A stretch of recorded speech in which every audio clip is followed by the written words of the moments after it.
Welcome to the Inc. Productivity Tip of the Day. Today's tip: why founders can feel restless even when they've built something great. An expert opinion by Robin Camerote.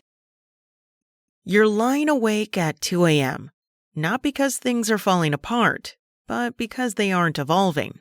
There's no fire to put out, but also no fire driving you forward. You're restless. You wonder if you're wasting your own potential or your business's. You hit the target. Revenue is steady. The team is growing. The business looks successful on paper. So why do you feel so stuck? This is the hidden crisis no one talks about. Because when you're the founder or the leader, you're supposed to be the one who's sure, grateful, unwavering, right? So here's the question. Why do leaders assume that wanting more means they're ungrateful? Or worse, disloyal to what they've already built? The real problem isn't a lack of options. It's the belief that wanting to evolve your business or yourself is a betrayal of the success you've already earned. You tell yourself things like, "We've come this far. I should just appreciate it. If I push for something new, it could all unravel. Everyone's counting on me to stay the course." So you stay busy but plateaued.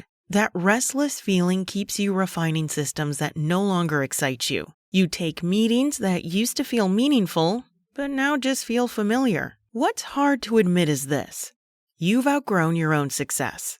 Research shows that highly skilled midlife professionals, especially those in leadership and ownership roles, are more likely to hit a wall than their lower skilled peers. The problem isn't lack of opportunity, it's the weight of expectations.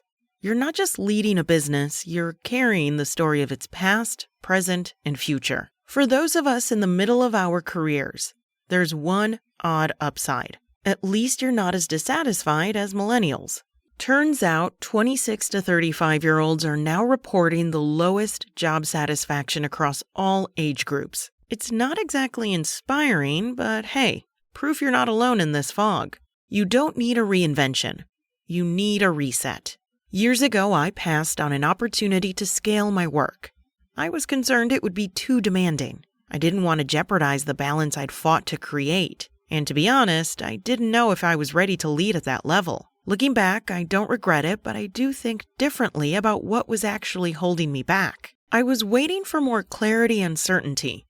I wanted a sign that I was ready. What I've learned since then is this: clarity doesn't come before the next move. It comes because of it. You can't think your way into knowing how something will feel. You have to test it, stretch into it, and then decide if it's right. For founders and leaders, the next move doesn't have to be a running leap off the high dive. It can be a toe dip. What I mean is, if you're feeling restless, you don't have to burn it all down. But I'd encourage you not to sit still either. You could run a test or pilot something new. In doing so, you step into a different kind of leadership that challenges you again.